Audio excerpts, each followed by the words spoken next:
प्यारे विद्यार्थियों, आज हम एशिया के भूगोल में और चीन का प्रादेशिक भूगोल पढ़ेंगे कि दुनिया का और तीसरे नंबर का क्षेत्रफल के दृष्टिकोण से एक विशाल देश,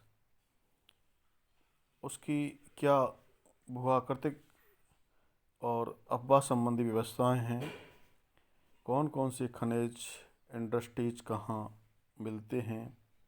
इसके अतिरिक्त वहाँ का जलवायु, एग्रीकल्चर, इरिगेशन, ट्रांसपोर्टेशन, वहाँ की धरातलीय स्वरूप आदि के बारे में हम अध्ययन करेंगे।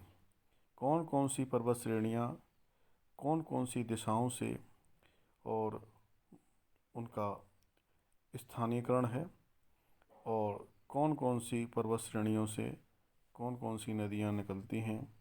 साथ में हम जनवरी और जुलाई की समताप रेखाओं के अध्ययन भी करेंगे। आइए प्यारे विद्यार्थियों, तो चीन के बारे में हम सबसे पहले और एक सामान्य जानकारी आपके साथ साझा करते हैं। तो चीन जो कि पूर्व से पश्चिम की यदि हम उसकी बात करें तो लगभग 5000 किलोमीटर उसका विस्तार है।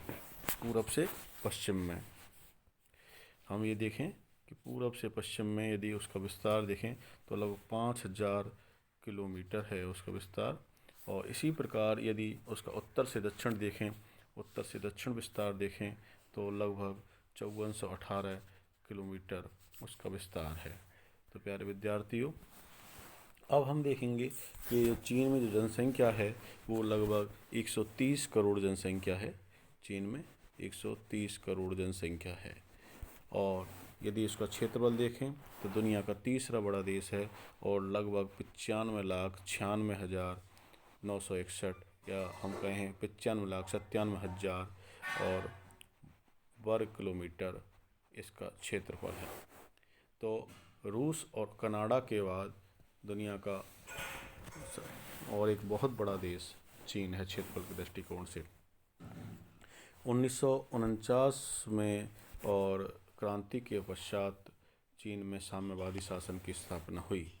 अब हम देखते हैं कि लोकेशन और इसका एक्सटेंशन देखते हैं चीन का। तो चीन में देखिए आप कि लगभग 18 डिग्री उत्तर से लेकर के और ये 54 डिग्री उत्तर तक इसका विस्तार है। एक बहुत बड़ा अक्षांश विस्तार लिए हुए देश है। और इधर हम देखते हैं कि 74 डिग्री और पूर्वी देशांतर से लेकर के 135 डिग्री पूर्वी देशांतर के मध्य इसका देशांतरी विस्तार है। तो इस प्रकार एक विशाल क्षेत्रफल में घिरा हुआ एक विशाल देश है। यदि इसकी समुद्री जो सीमा है अथवा तटवर्ती जो सीमा है उसकी लंबाई को देखें तो ये शुरुआत लगभग यहीं से हो जाती है। इस ढंग से देखें तो लगभग 14,000 और किलोमीटर लंबाई है। इसके साथ ही जो अन्य देशों से लगने वाली जो स्थलीय सीमा है उसको हम इस ढंग से देख सकते हैं। ये पूरी सीमा जो स्थलीय है उसकी वो 21,260 किलोमीटर लंबी है। तो इस प्रकार चीन दुनिया का एक बहुत बड़ा देश है और चीन की जो सीमा है वो लगभग 14 देशों के साथ जुड़ी हुई है। जिसमें आप देखें कि इधर ऊपर में रूस, इधर इसके बाद आपका यहाँ आ जाइए आप कजाकिस्तान, किर्गिस्तान, यहाँ ताजिकिस्तान, अफ़गानिस्तान, पाकिस्तान और भारत है, नेपाल है, भूटान है, इधर म्यांमार है। इसके बाद लाओस है, वियतनाम है और यहाँ पर कंबोडिया है और यहाँ वियतनाम है। इस प्रकार लगभग 14 देशों के साथ ये सीमाई जुड़ाव है। ऐतिहासिक रूप से यदि हम चीन के बारे में देखें तो चीन और शुरुआत से एक शक्तिशाली देश रहा है और लगभग पिछले 2500 वर्षों से यहाँ राज परिवारों का राज्य रहा है वर्तमान में। और ये दुनिया का एक बहुत बड़ा देश के साथ साथ एक विकसित प्रकार का और शक्तिशाली देश के रूप में दुनिया में जाना जाता है। यहाँ पर यदि इस मानचित्र के माध्यम से और हम चीन का अध्ययन करें तो आप इसमें देखेंगे, इस मानचित्र को अपन जूम करके देखते हैं तो यहाँ चीन के जो पड़ोस हैं पड़ोस में। और आप देखेंगे कि उत्तर कोरिया दक्षिण कोरिया है। जो कोरियाई प्रायद्वीप हुआ करता था, इसके दो हिस्से, उत्तर वाला उत्तर कोरिया, दक्षिण वाला दक्षिण कोरिया है। इसके बाद यहाँ चीन जो है और जापान है, इधर ऊपर जापान सागर है ऊपर उत्तर में। और इसके बाद हम देखते हैं कि जब चीन का विस्तार उत्तर में देखते हैं तो ये पूरा रूस है और यहाँ पर मंगोलिया है। इसके बाद हम चीन को इधर की तरफ देखते हैं तो इधर आप देखेंगे कि यहाँ इसका एक पड़ोसी देश कजाकिस्तान है, फिर किर्गिस्तान है, फिर ताजिकिस्तान है, अफ़गानिस्तान और पाकिस्तान, ये पड़ोसी देश हैं। इसके बाद भारत भी एक पड़ोसी देश है, नेपाल एक पड़ोसी देश है, फिर भूटान, फिर यहाँ म्यांमार आ जाता है। इसके बाद थाईलैंड की सीमा से संपर्क नहीं कर रही है, फिर लाओस, कंबोडिया और ये वियतनाम। ये इस प्रकार चीन के पड़ोसी देश हैं। तो लगभग 21,000 किलोमीटर से अधिक इसकी स्थलीय सीमा है और ये बहुत बड़ा विस्तार लिए हुए देश है। इसके बाद हम देखें कि चीन का जो हिस्सा है वो इसमें ये उत्तरी पूर्वी और पूर्वी ही जो हिस्सा है वो ज़्यादा और ये समृद्ध है। ये जो हिस्सा है वो ज़्यादा और आबादी वाला हिस्सा है। चीन की सर्वाधिक आबादी इस हिस्से में रहती है। इधर जो पश्चिम का जो हिस्सा है इधर वो पठारी पर्वतीय क्षेत्र से घिरा हुआ है। यहाँ तिब्बत का पठार और कुछ मरुस्थलीय क्षेत्र भी मौजूद है। अब हम ये देखेंगे कि जो भूगर्भिक संरचना है चीन की, और उसको हम 4 पार्टों में विभाजित कर देते हैं। उत्तरी पूर्वी प्राचीन भूखंड, उत्तरी पूर्वी प्राचीन भूखंड को देखें आप। ये जो उत्तरी पूर्वी प्राचीन भूखंड है मंचूरिया वाला क्षेत्र है। फिर उत्तरी पश्चिमी बेसिन, उत्तरी पश्चिमी बेसिन ये हिस्सा। फिर आपका दक्षिणी चीन का प्राचीन भूखंड, ये तिब्बत का पठार वाला। और फिर पश्चिमी पर्वत श्रेणियाँ, ये पश्चिमी पर्वत श्रेणियाँ इधर आ जाती हैं। ये जो हिस्सा है ये काफ़ी समृद्ध और आबाद है। तो अब हम ये देखते हैं इसका धरातलीय जो स्वरूप है चीन का, उसमें चीन का जो धरातलीय स्वरूप है वो विविधतापूर्ण है। और इसका उच्चावचीय स्वरूप को जो हम देख रहे हैं तो वह कहीं मैदान पहाड़ हैं तो कहीं कठोर धरातल है। तो ये एरिया जो है वो विभिन्न नदियों के द्वारा लाई गई मृदा से और जमाव करके और मैदान के भाग में तब्दील कर दिया गया है। आप इसका धरातलीय स्वरूप इस मानचित्र में आप देख सकते हैं।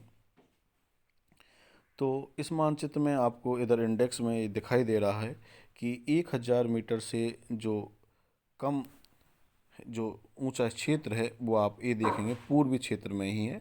इसका मतलब ये जो क्षेत्र है वो मैदानी क्षेत्र है और यहाँ मुख्यतः 3 नदियों के द्वारा लाई गई जो निक्षेप कृत मैदान है वो बनाए गए हैं। और उसमें आप देखेंगे कि उसमें 3 नदियां हैं। कौन कौन सी? एक तो ये है आपकी हांगो नदी, इसके बाद इधर ये है आपकी यांगत्से-कियांग नदी और दक्षिण में है आपकी सिक्यांग नदी। इन 3 नदियों के द्वारा लाई गई जलोढ़ मृदा के निक्षेप से और ये मैदान बने हैं।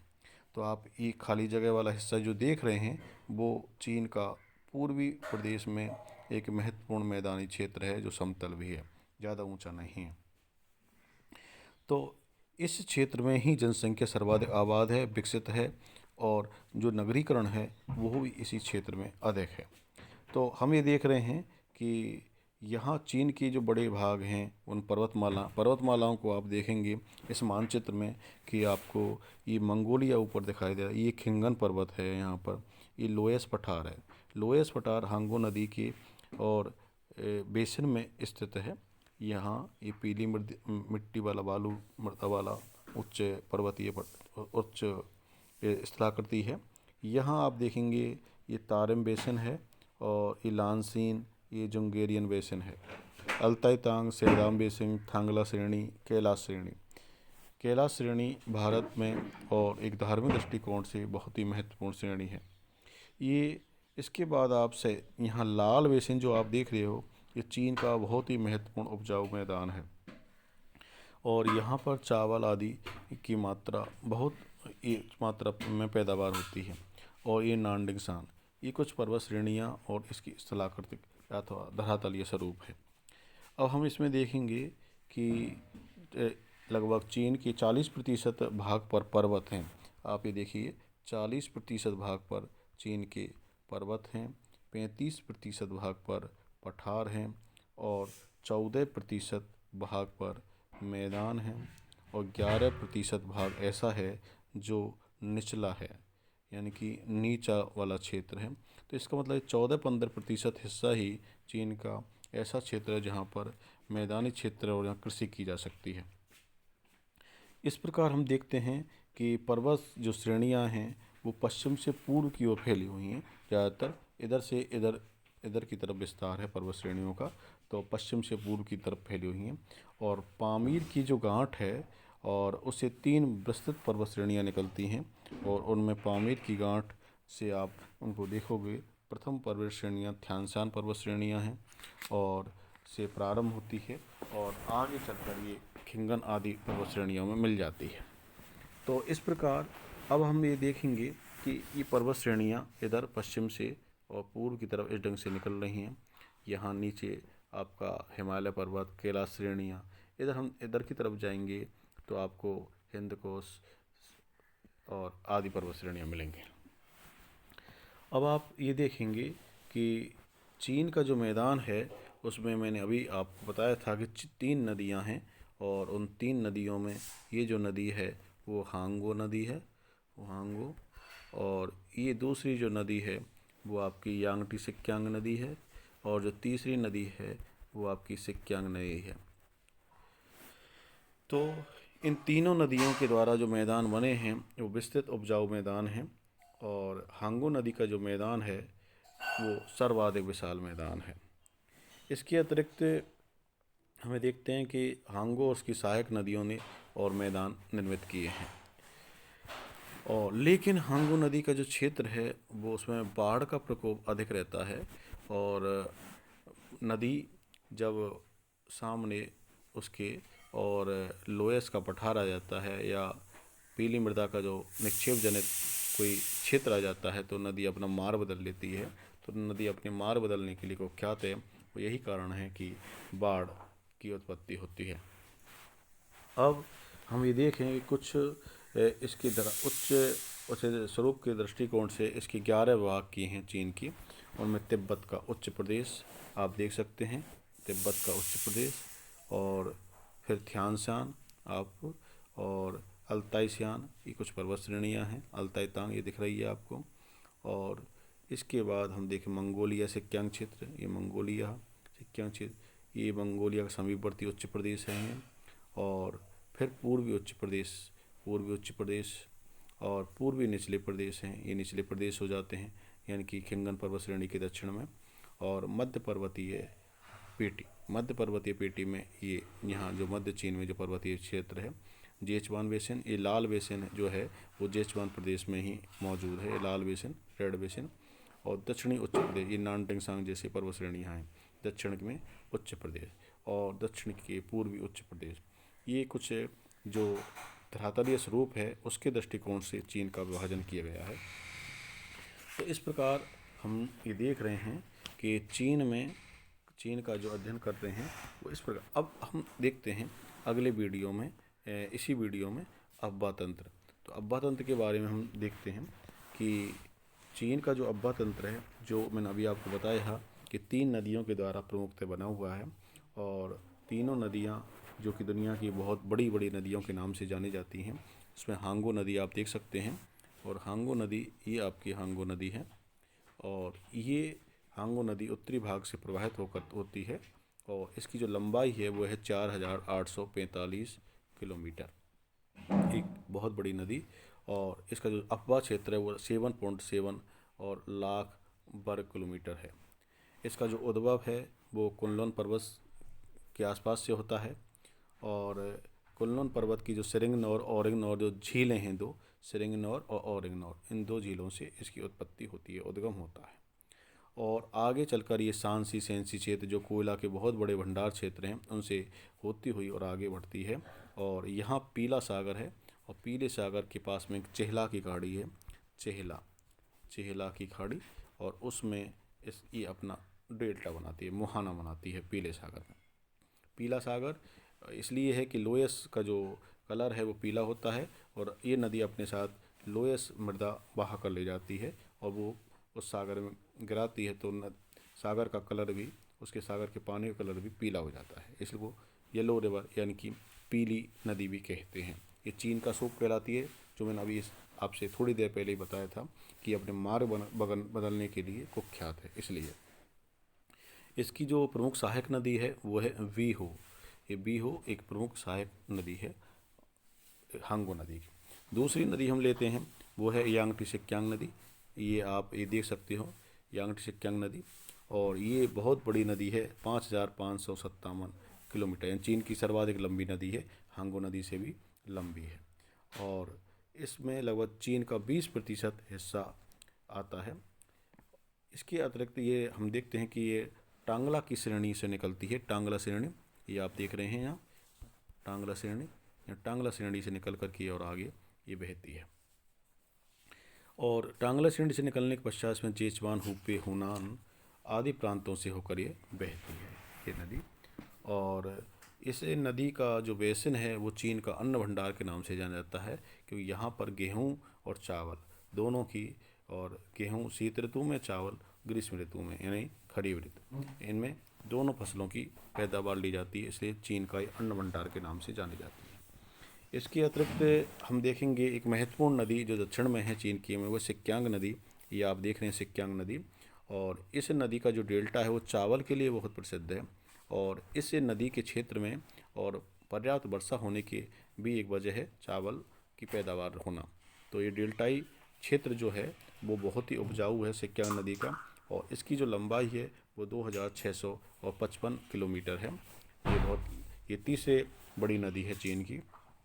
तो ये धान की कृषि के लिए बहुत ही प्रसिद्ध है। इसके अतिरिक्त जो अन्य नदी हैं वो आमूर, संगेरी नदियां हैं जो उत्तर में बहती हैं। तो इस प्रकार हमने चीन के आज इस वीडियो में और वीडियो के माध्यम से जो जानकारी ली, उसमें हमने अक्बा क्षेत्र, इसका धरातलीय स्वरूप और चीन के बारे में जो कुछ प्रांत हैं, शहर हैं, उनके बारे में जानकारी साझा की। अगले वीडियो में हम चीन के बारे में ही और शेष जानकारी लेकर उपस्थित होंगे। धन्यवाद।